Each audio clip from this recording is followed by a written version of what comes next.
नमस्कार, मी सारिका या चॅनलवर तुमचे खूप खूप स्वागत करते। आज मी टेस्टी असे कॉर्नचे कटलेट करते, मक्याचे कटलेट। तर चला सुरुवात करूया। इथे मी एक भांडं घेतलं आहे आणि हे पहिलं साहित्य तुम्हाला दाखवते। इथे मी मका घेतलेला आहे। हा मका अर्धा घेतला आहे। आपण एक अख्खा घेतो ना, तो अर्धा घेतलेला आहे आणि चांगला सोलून घेतला आहे बघा। आणि या भांड्यात मी आता ओतून घेतला आहे सगळा मक्याचे दाणे। एक बारीक चिरलेला कांदा घेतलेला आहे। मी साहित्य तुम्हाला डायरेक्ट सांगते आणि प्रमाण पण सांगते। एक हिरवी मिरची घेतली, हलकी बारीक चिरून घेतलेली आहे। स्वच्छ धुवून घेतलेली बारीक चिरून घेतलेली कोथिंबीर सुद्धा घातलेली आहे आणि बाकीचं साहित्य मी तुम्हाला सांगतेच आहे। तर हे बघा, आता याच्यामध्ये ना हा पावभाजी मसाला आहे, हा घेतलेला आहे मी। सुहानाचा आहे त्यामुळे लाल दिसतोय। एक पाव चमचापेक्षा कमी घेतला आहे आणि त्याच्यामध्ये चाट मसाला आहे, चिमूटभर घ्यायचा चाट मसाला। जसं साहित्य असेल त्याप्रमाणे चाट मसाला आणि मसाले वापरायचे असतात। तर इथे बघा मी आलं लसूण पेस्ट घेतलेली, ही तयार आलं लसूण पेस्ट आहे, तुम्ही ताजी घातली तरी चालेल। इथे चवीपुरतं मीठ घातलेलं आहे आणि बाकीचे थोडे जे मसाले ते सुद्धा मी इथे वापरणार आहे। याचं बाइंडिंग व्यवस्थित व्हावं म्हणून मी तांदळाचे पीठ वापरणार आहे आणि थोडीशी हळदसुद्धा घातलेली आहे, पाव चमचा। एक पाववाटी तांदळाचे पीठ घेतलं आहे आणि इथे मी 2 बटाटे उकडून घेतले कुकरमध्ये आणि जास्त गाळ न शिजवता अर्धे कच्चे ठेवलेत आणि या किसणीने आता किसून घेते। दोन्ही बटाटे मी किसून घेतले बघा। आता हे सगळं मिश्रण आपलं तयार आहे। आता चांगलं हाताने ना सगळं मिश्रण एकजीव करायचं आणि सगळा मका यामध्ये सगळे मसाले बटाटा किसलेला सगळं छान मिक्स करून घ्यायचं। आता पावभाजी मसाला यासाठी वापरला, माझ्याकडे गरम मसाला नव्हता त्यामुळे। तुमच्याकडे जर गरम मसाला असेल तर तुम्ही तो वापरू शकता पावभाजी मसाल्याऐवजी, पण एकदा पावभाजी मसाला वापरून बघा, खूप छान टेस्ट येते। कटलेटला हलका क्रिस्पीपणा येण्यासाठी मी इथे बघा 4 ब्रेड घेतलेत आणि तो चांगला तव्यावर गरम करून घेतला आहे ब्रेड सगळे आणि मग मिक्सरमध्ये वाटून घेतले बघा भांड्यात, जसं तुम्ही बघत असाल।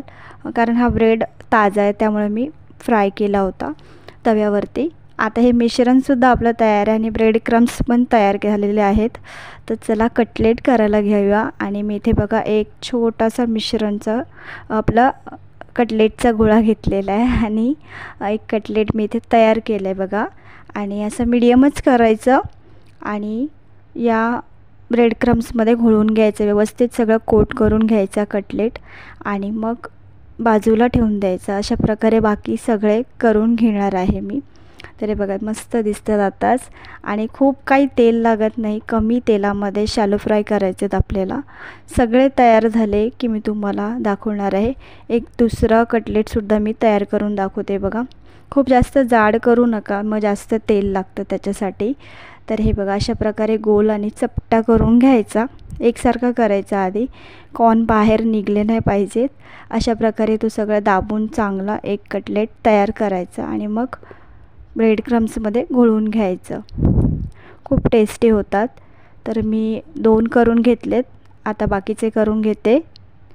सगळे कटलेट तयार करून झाले। तुम्ही जर करायला घेत असाल ना तेव्हा तुम्ही एक एक करू शकता। आता मी इथे दाखवायला म्हणून सगळे केलेत, तुम्ही एक एक करून तव्यावर पटापट शॅलो फ्राय पण करायला घेऊ शकता। मी ते डोश्याचा तवा घेतला आहे आणि थोडंसं तेल घातलं, तुम्ही बघितलं असेल, आणि तेल चांगलं तापल्यानंतरच एक एक कटलेट त्या तेलावर चांगले ठेवून घ्यायचे।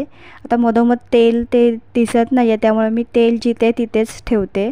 तुमचा तवा जर व्यवस्थित असेल तर मधोमध तेल असेल त्या भागावरच हे कटलेट ठेवून घ्यायचे, म्हणजे तेलावर पटकन शॅलो फ्राय होतात ते। अशा प्रकारे सगळे मी कटलेट ठेवून घेतलेत कॉर्नचे आपले आणि मंद गॅसवर चांगले शॅलो फ्राय करून घ्यायचे। एक 4 ते 5 मिनटानंतर बघा मी उलटून घेते आणि रंग बघा किती मस्त आलेला आहे। तुम्ही हवं तर आहे ना रवा लावू शकता, पण जे कटलेट मिळतात बाहेर कॅफेमध्ये वगैरे कुठे बाहेर आपण खातो, तर ते तशा चवीचे जरा लागणार नाही, जरासे वेगळे लागतील। तर त्यामुळे ब्रेड क्रम्सच लावा किंवा मग रवा लावला तरी चालेल, बारीक रवा लावायचा। तर हे बघा मस्त असा रंग आलेला आपला कॉर्न कटलेटला। अशा प्रकारे मी खालच्या बाजूने सुद्धा शेकून घेणार आहे, 2 वेळा 3 वेळा चांगलं मी शेकवून घेतले, तेवढ्याच तेलामध्ये, तेल अजिबात वापरलं नाही आहे. बघा मस्त रंग आला आहे, वरून छान क्रिस्पी झाले आहेत. अशा प्रकारे आपले सगळे कॉर्नचे कटलेट तयार आहेत. एका प्लेटमध्ये मी काढून घेते. मी ते तुम्हाला कटलेटची पूर्ण रेसिपी दाखवली. आता तुम्हाला कढीपत्ता स्टोअर करायचा असेल जास्त काळासाठी, फ्रीजमध्ये न ठेवता बाहेर कसं स्टोअर करायचा ते मी तुम्हाला दाखवणार आहे. म्हणजे फ्रीजच्या बाहेर कढीपत्ता तसाच ताजा टवटवीत कसा ठेवायचा ते सांगणार आहे. हे बघा, त्याआधी आपले हे कॉर्नचे कटलेट तयार आहेत. हलकं मी गार्निशिंग करून घेते. इथे थोडेसे मी इथे कॉर्नचे दाणे आहेत ते वापरते आणि एक कढीपत्ता ठेवलेला आहे, म्हणजेच आपल्या सजावटीसाठी ठेवलं आहे मी. एक तोडून दाखवते बघा, मस्त झालेत आपल्याने. खरंच जेव्हा मी तळत होते हे कॉर्न तेव्हाच मस्त असं सुगंध आला होता आणि खूप छान असे झाले. चवीला खूपच भारी आहेत. नक्की ट्राय करून बघा आणि जर रेसिपी आवडली असेल तर व्हिडिओला लाईक करा, चॅनल सबस्क्राईब करा.